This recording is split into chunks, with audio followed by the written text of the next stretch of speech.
Assalamu alaikum wa rahmatullah wa barakatuh.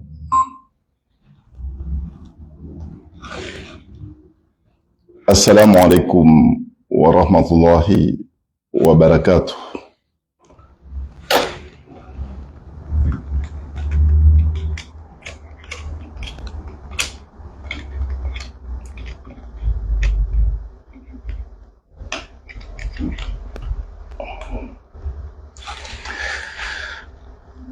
Assalamu alaikum wa rahmatullahi wa barakatuh. Mes chers compatriotes,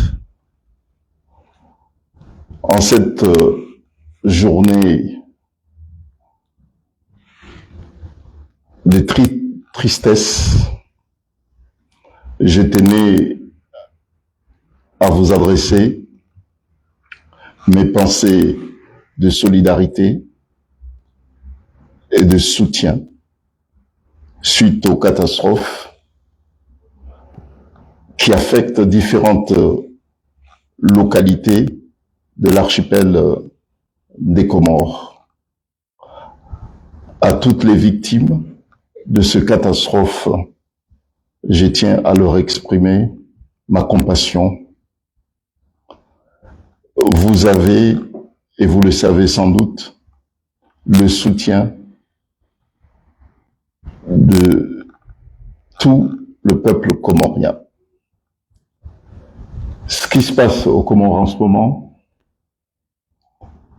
ne peut laisser aucun Comorien indifférent. Et c'est pour cette raison que je m'associe sans la moindre réserve à l'élan de solidarité et de fraternité qui s'exprime ici ou là pour venir en aide aux victimes. Il y a un appel qui a été lancé depuis les Comores par mon ami et frère Hamidou Bourhan à l'endroit de la diaspora comorienne pour voir quelle forme de mobilisation serait-elle la plus appropriée pour venir en aide à nos frères et sœurs victimes de cette catastrophe. Nous devons une nouvelle fois, tous les Comoriens ensemble, nous devons une nouvelle fois nous rassembler comme nous avons l'habitude de le faire pour apporter à nos familles qui sont au pays le soutien le plus approprié et le plus vite serait très apprécié, puisque nous avons vu des maisons, voire même des localités qui ont été complètement détruites par la montée des eaux. Et sans doute, à l'instant où je vous parle, il y a des familles qui n'ont plus de toit.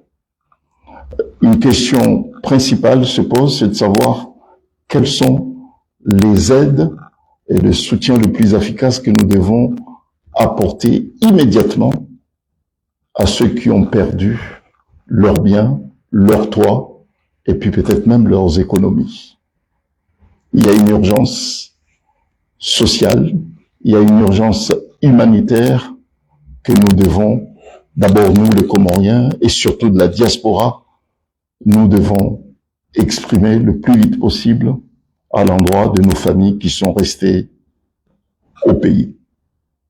La solidarité et l'humanisme sont aussi des valeurs qui rassemblent et qui sont collées dans l'ADN de tous les Comoriens.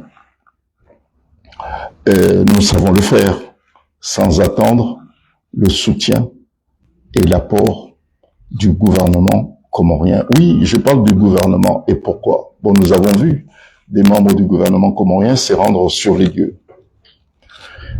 Mais nous aurons bien voulu qu'Azali Assoumani met fin à son mépris à la souffrance ou bien aux souffrances des Comoriens.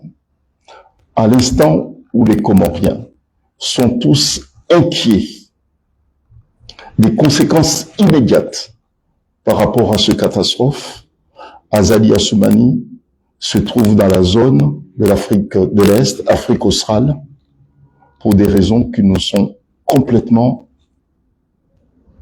étrangères. Une nouvelle fois, il fait preuve d'indifférence aux souffrances qu'il a lui-même endurées et continue à endurer aux Comoriens.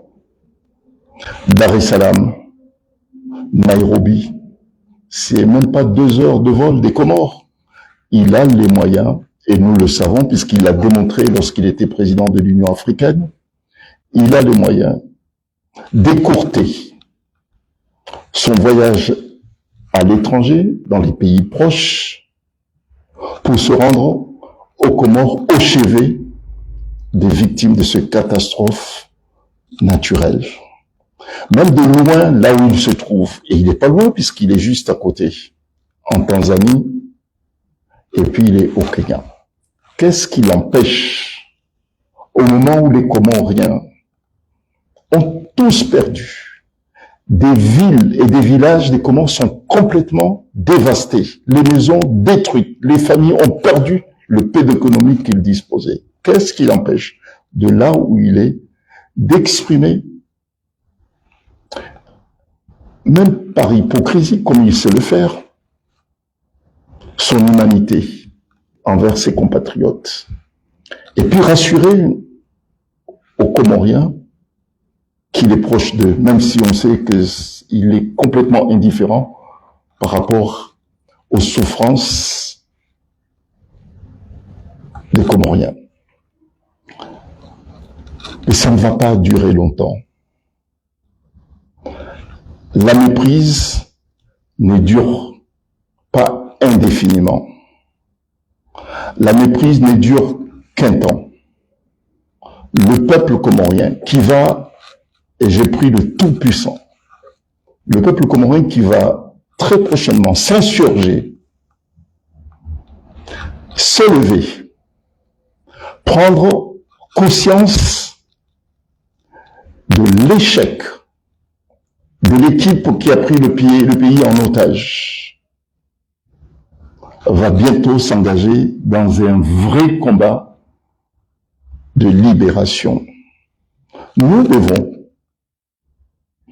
prendre nos responsabilités, non seulement nous insurger, mais prendre nos responsabilités et nous engager dans un combat pour la libération de notre pays. Nous savons tous qu'il y a un prix à payer pour ça.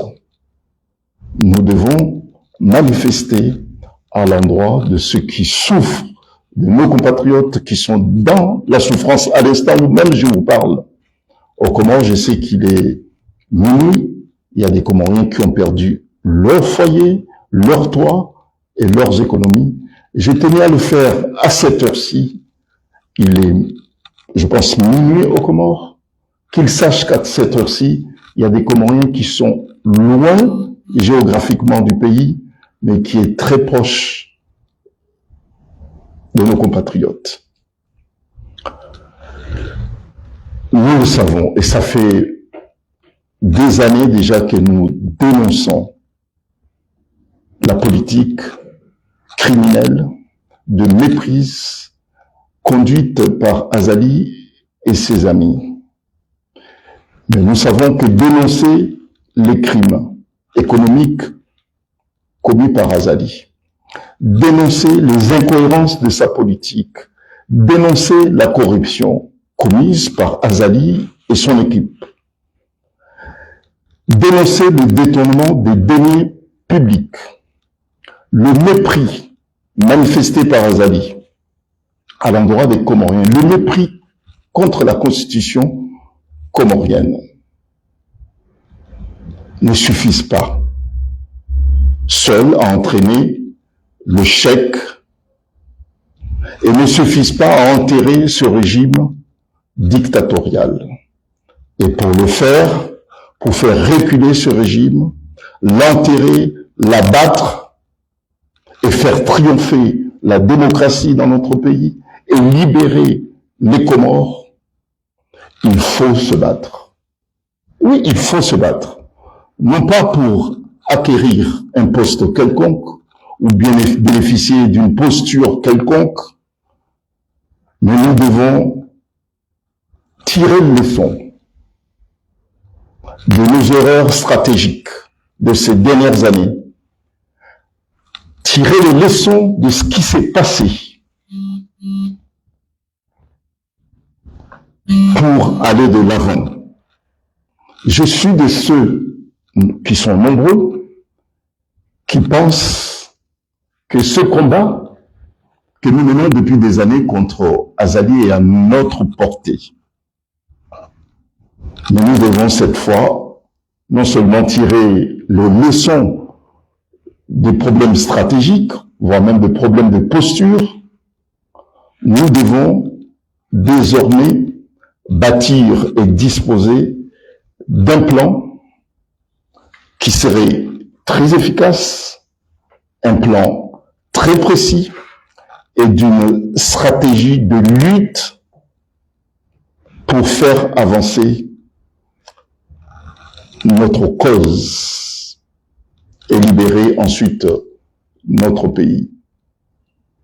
Je disais tout à l'heure que ce combat est à notre portée et il ne faut pas sous-estimer les étapes franchies et les résultats du travail mené depuis 2016, depuis l'arrivée d'Azali au pouvoir et surtout depuis 2019, suite à cette mascarade électorale du 24 mars 2019, et puis du dernier coup d'État électoral commis le 14 janvier 2024, il y a beaucoup de leçons à tirer.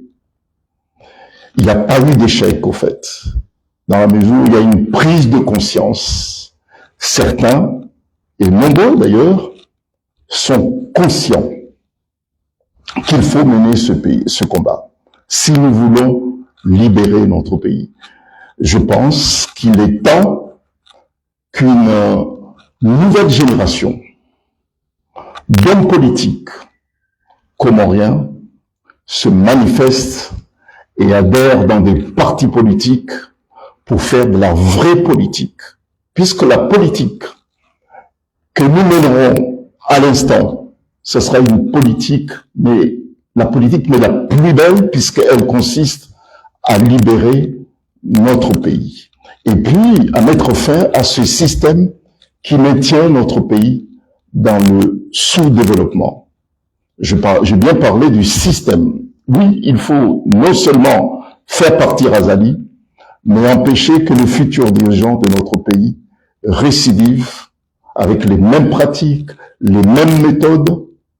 Il faut absolument nous écarter, nous éloigner des gens qui sont animés que par le pouvoir. Jurent le pouvoir pour eux et non pas pour servir le pays. Cette prise de conscience est le résultat le plus tangible que nous enregistrons depuis 2019 jusqu'à maintenant. Il y a une prise de conscience partout, que ce soit ceux qui sont aux Comores qui nous appellent, les témoignages que nous recueillons venant des Comores, que ce soit les témoignages, les discussions que nous avons avec les Comoriens d'un peu partout dans le monde. Il y a une prise de conscience. Et cette prise de conscience est le résultat, à mon avis, le plus tangible. Nous devons prendre conscience de cela pour nous engager et puis trouver des instruments. Nous devons créer, chercher des instruments adéquats, appropriés pour libérer notre pays. En cela, nous devons identifier les personnalités politiques, les personnalités de la société civile, les organisations professionnelles, les organisations de la jeunesse comorienne, les organisations des femmes comoriennes. Je veux dire, toutes les figures qui peuvent incarner une vision, qui peuvent incarner des idées, qui peuvent faire progresser les Comores. Nous ne pourrons pas, 50 ans, bientôt 50 ans après notre indépendance, continuer comme si rien ne se passe. Le peuple comorien exprime des aspirations légitimes, aspirations politiques.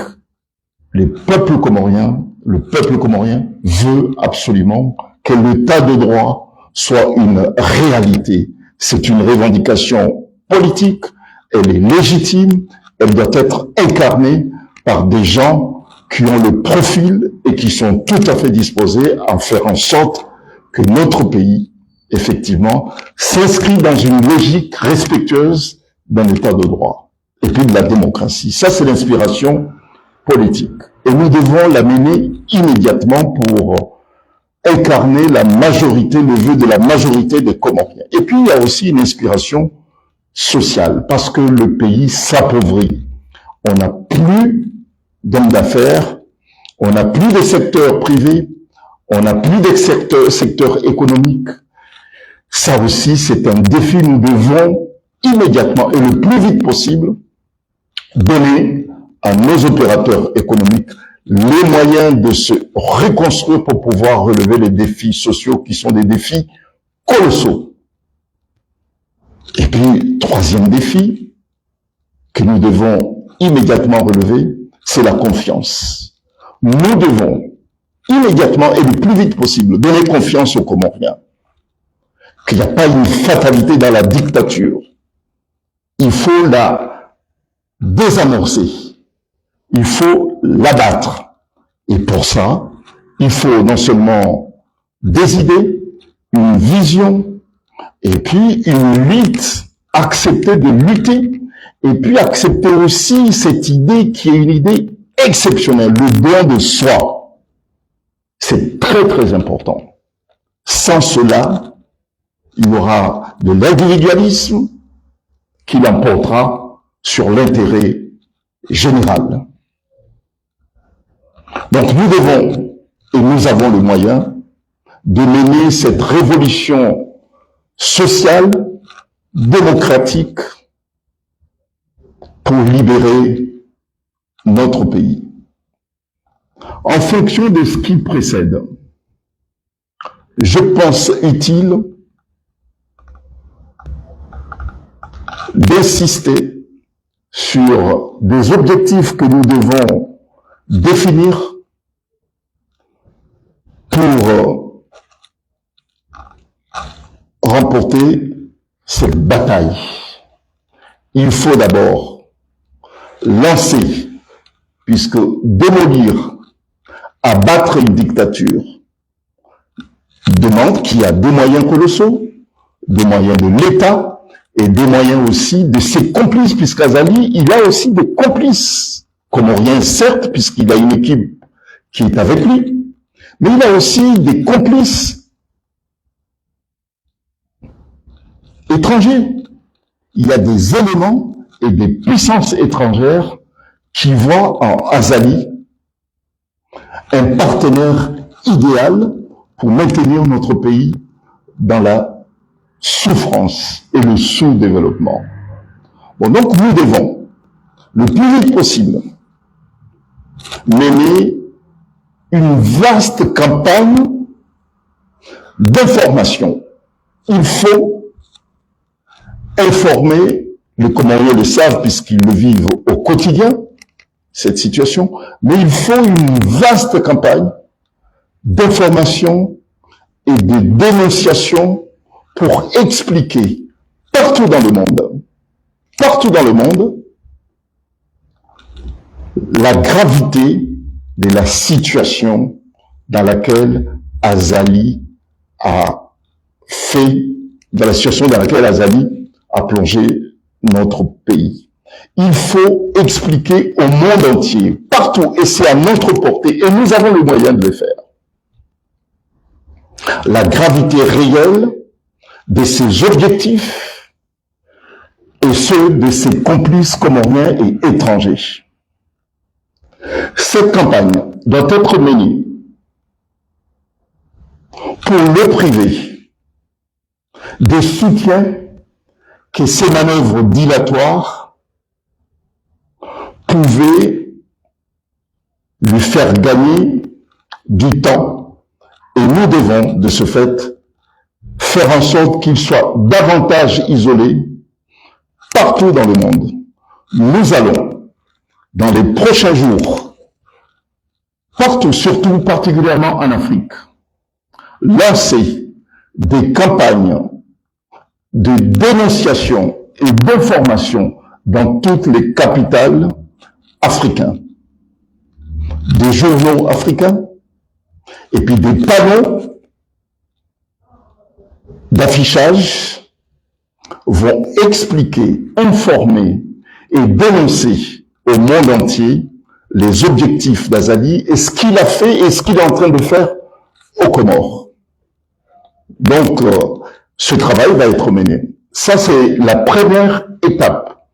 Informer et dénoncer à la fois sa politique et puis les complicités dont il bénéficie, que ce soit celles des Comoriens ou bien des complicités extérieures, parce que nous ne pouvons pas accepter que des organisations internationales spécialisées osent dire comme quoi leur statut ne leur permet pas de s'ingérer dans les affaires intérieures des Comores.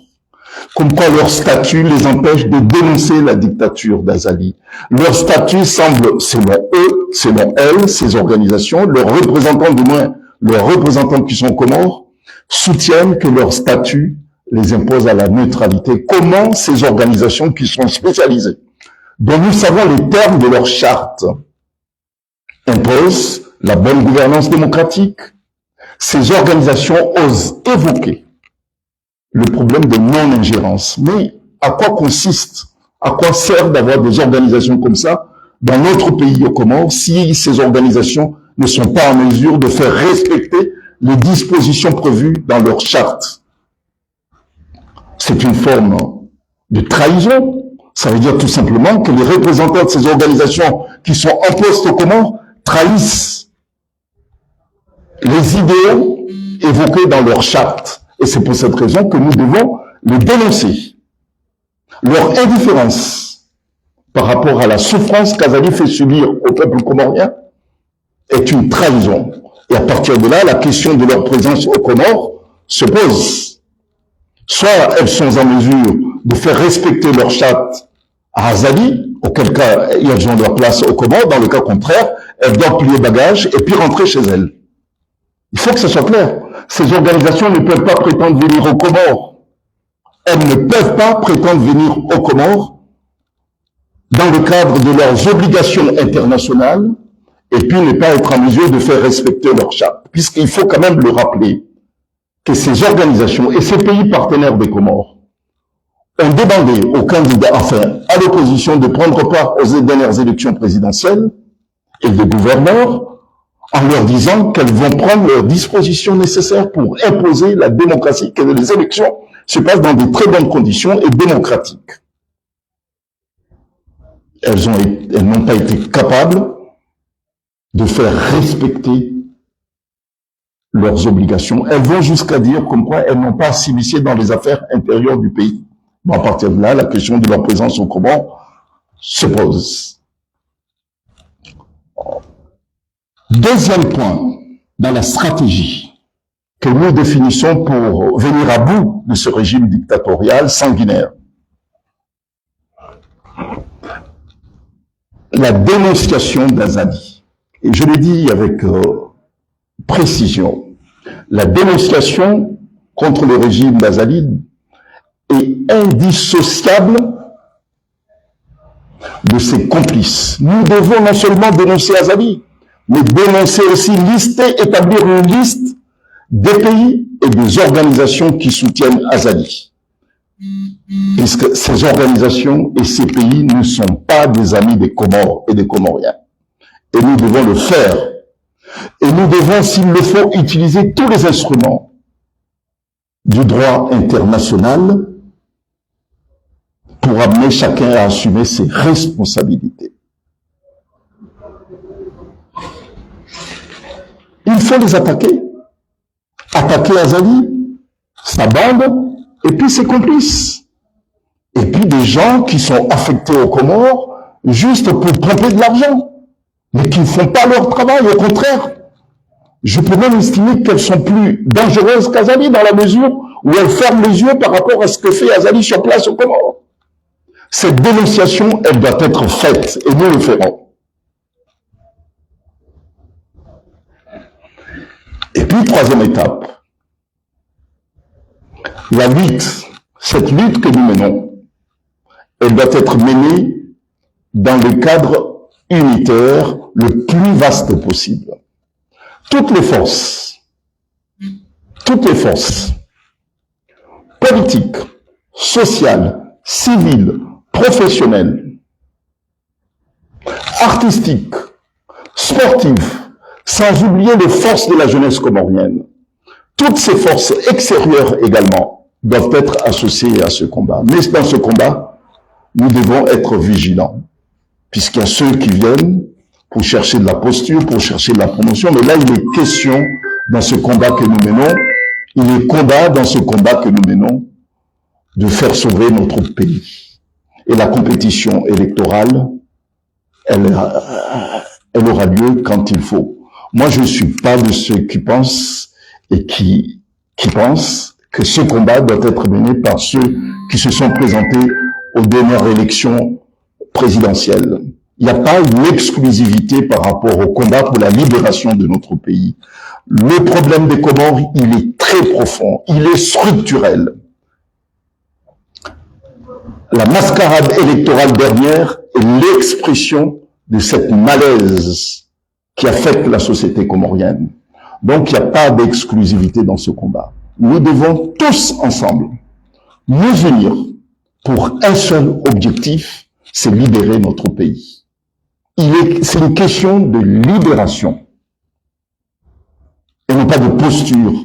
Bon, donc, je ne suis pas du tout d'accord, et je ne suis pas le seul, d'accord, de laisser ce combat à ceux qui s'étaient présentés aux dernières mascarades électorales qui n'ont même pas eu lieu. C'est un combat de tous les Comoriens. Il n'y a pas d'exclusivité par rapport à cela. Bon, donc, ce combat doit être unitaire, doit être le plus vaste possible, doit réunir tous les Comoriens qui veulent que le pays se libère. Ça sera pas facile, j'en disconviens pas, puisqu'il y a des appétits, il y a des ambitions politiques, ce qui est tout à fait normal, mais chaque chose a son temps.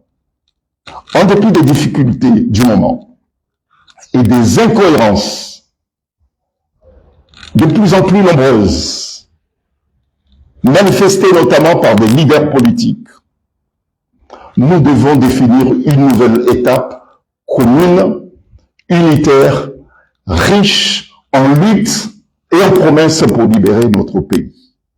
Nous allons gagner parce que nous devons gagner. Nous allons gagner parce que nous allons faire gagner notre pays, les Comores. Vive les Comores unis, vive la fraternité comorienne, vive la solidarité panafricaniste, vive l'Afrique unie. Merci.